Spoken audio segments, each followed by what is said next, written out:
Hello friends, this is Growl. In this video, I'm going to be going over the new Shards of Domination system coming with patch 9.1, as well as the Domination sockets. First, I'm going to give a brief outline with how the system works so you understand it, as well as go in depth on what I think some of the best choices are going to be for healers, for Mythic Plus, and for Raid. So if you don't know exactly what's going on, there's going to be a new type of item. It's an item with a Domination socket. This is separate from regular sockets. You'll still have your regular sockets, and now you'll have Domination sockets. These items you can only get from Raid. So think of it almost like a tier set bonus, just kind of boring one. And that means that Raid gear is going to be especially important in this season, because you're not going to be able to get these Domination sockets in any other gear. I'd imagine maybe in 2 patches later they make it so you can Domination socket other stuff because people don't like this, but for now this is how it works. There are 5 different slots that you can get Domination sockets on. For every armor type, it's head, chest, and shoulders, as you can see here. And then depending on your armor type, there'll be different other slots. For example, for Shaman, you have belt and boots are your 2 slots that you can get Domination sockets are. These sockets, you can put these shards, or I like to think of them as runes, almost as like Diablo. And the runes are okay. They're not super potent effects. However, they're going to be pretty good, especially your best couple. So your best in slot gear is likely going to be these raid pieces with Domination sockets in them. There's 2 important considerations that you need to think about. Number 1 is that, well, if you have a legendary on one of those slots, you probably don't want a legendary on one of those slots. That's why you hear a lot of people talking about recrafting their legendary or moving it somewhere else, is because you don't want it to cover up any of these Domination slots. For example, with Shaman, my raiding Lego is usually Primal Tide Core that goes on my helm, but now the best helm is going to be this Domination socket helm from the raid. So I'm going to want to not have this on my helm, and I'm going to want to make this in another spot. I think hands is the one that you're supposed to do it now. The other consideration is that not just your legendary, but also your weekly vault rewards. So for example, let's say I do my 15s at the start of the week. The next week I open my weekly chest and bam, I have this crazy helm with the best stats that I want on it, right? Well, my best helm very likely is going to be the helm from Raid, because it has that Domination socket in there. So the weekly vault rewards that you choose, you want to consider what spots have sockets or not, because you're going to be replacing those pieces. So if I got a helm on my weekly chest, I probably wouldn't be taking it if I could take something else like pants, because there are no Domination socket slots in pants. So keep that in mind. Make sure you know which spots your Domination sockets are in, and I'll leave links in the description to everything you need to find with regards to that. So now let's talk about these actual runes, or these shards, I guess. So there are 9 different shards, and there are 3 different sets of 3. If you have 3 equipped, you get a set bonus from that set. And these set bonuses only work in Raid. So in Raid, the set bonuses are very strong, and you're definitely going to want to have 1 set equipped, and then 2 other shards of whatever you think are the best. In Mythic Plus and PvP, these set bonuses do not work. So you don't care about anything. You're just picking the 5 individual shards, or 4, or however many sockets you have, that you think give you the best bonuses. Each shard also has a rank, and you can see there how it says Blood Shard of Beck and then a 1. You can level up your shards. You do this from getting Stygian Embers from raid bosses, so you can only level up your shards from killing raid bosses. You can also get Embers, I believe, from a weekly quest in the new zone, Korthia or whatever, but you get a very few amount, a very low amount compared to what you'll probably get from Mythic raiding. We don't know the exact details of how many drop, if you get more from Mythic or less from Heroic, or you have to clear both difficulties to min-max, or we don't quite know yet. Hopefully it won't be too grindy and too intensive, but just know that the upgrades are minimal. So, let's say you're only doing your weekly quests and then maybe clearing Heroic a few times. You're not going to be that far behind someone who has all their gems level 5 socketed.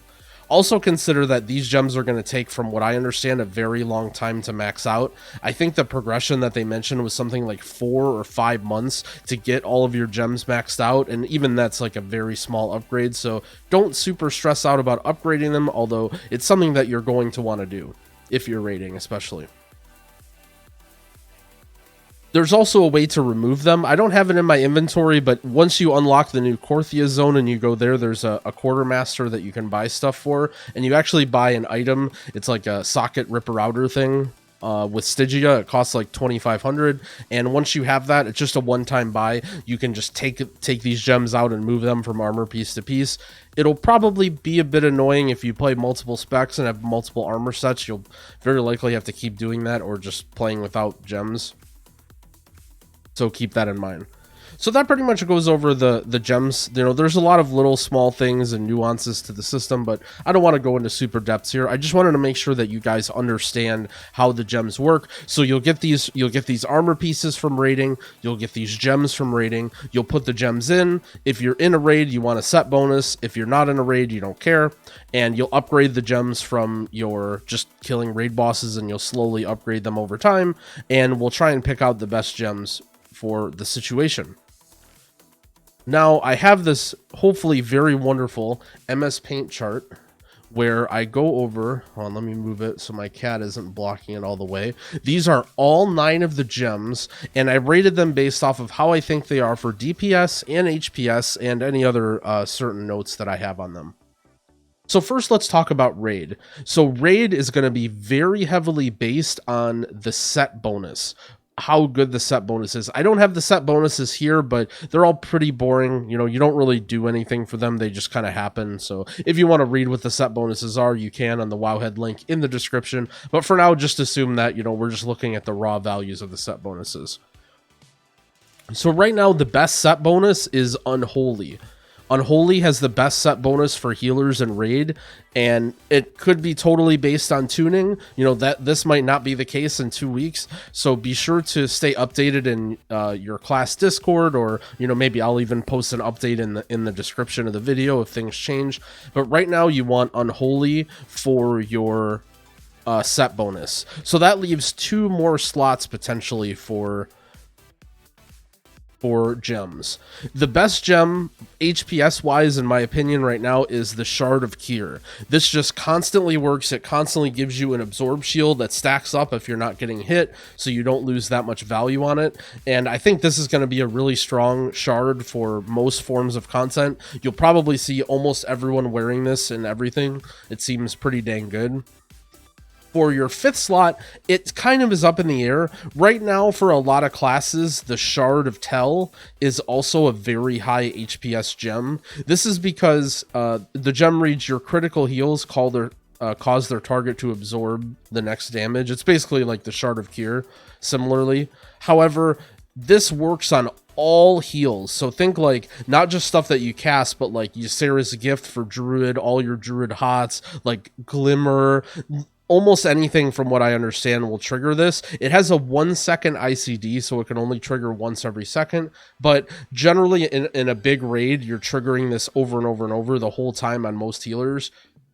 So this may not be good for all classes, but like for, you know, atonement healing on Disc Priest and Hots for Druid, and there's just so many healers that just constantly will proc this for the entire fight, even if you're not based that much in crit. If either this one gets nerfed or this isn't good for your class, your other option is probably going to be the Shard of Rev. This gives you a little bit of leech, which is, you know, nice for HPS and raid. Honestly, this 5th slot, if Tel isn't good for you, doesn't really matter a whole lot. You know, you could pick one of the damage ones, especially if you're a healer that does passive damage like Disc Priest or Holy Paladin. You can pick the speed one even. I mean, who cares really? The 5th slot is going to be your smallest impact one. But the most important thing right now is you have this Unholy set bonus, you have your Kier, and then whichever 5th one that you think works good.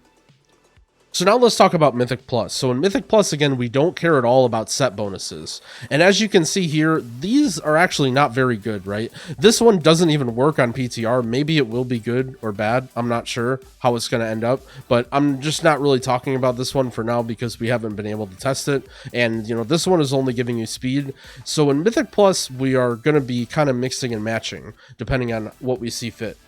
So in my opinion, for Mythic Plus healers, you're definitely going to care about the damage shards. I think both of these damage shards, or all three of the damage shards, are pretty dang good, and they give you a nice DPS increase.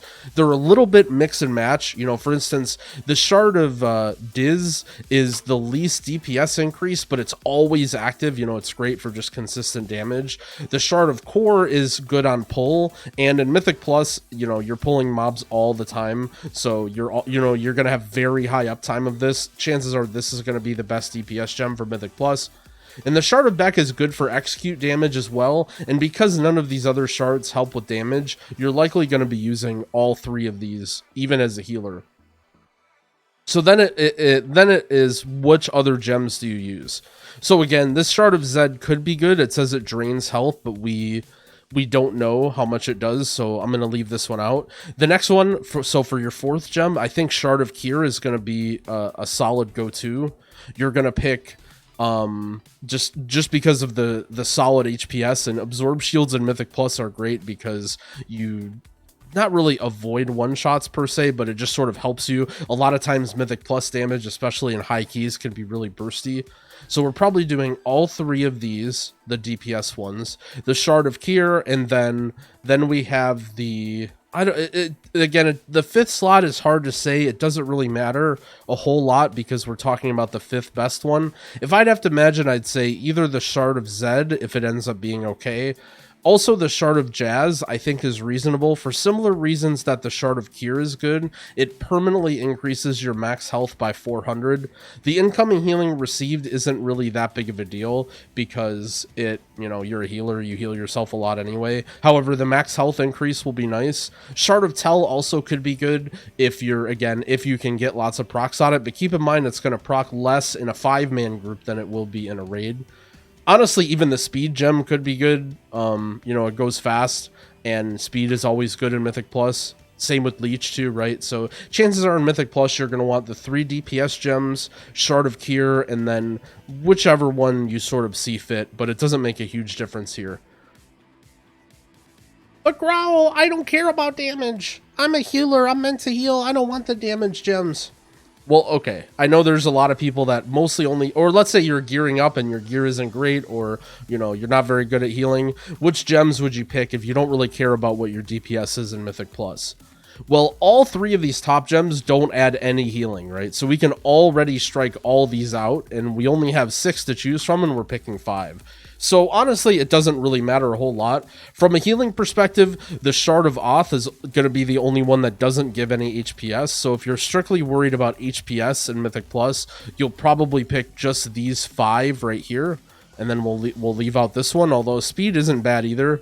And again, it's kind of hard to say. This one could be good too, but yeah. So if I didn't care about damage, I would go for all 5 of these, but I would encourage you, even if you don't want to pick out 5 damage gems, at least consider the Shard of Core. This is a really good gem because it's giving you damage for 20 seconds every time on pull, and it's great for if you have a lot of front-loaded damage. For Resto Shaman specifically, I'm thinking you go into a pull and then right away you use either Chain Harvest for Venthyr or the Fey Transfusion for Night Fey, and you have a lot of front-loaded damage where, you get a lot of benefit out of that 3% bump. So even if you don't really care about min-maxing your damage enough to run the Execute gem or the 1% damage gem, you will still probably want the Shard of Core, especially considering that, at max level it's doing 4.5% damage on pull, which if if a lot of your damage is front-loaded, like let's say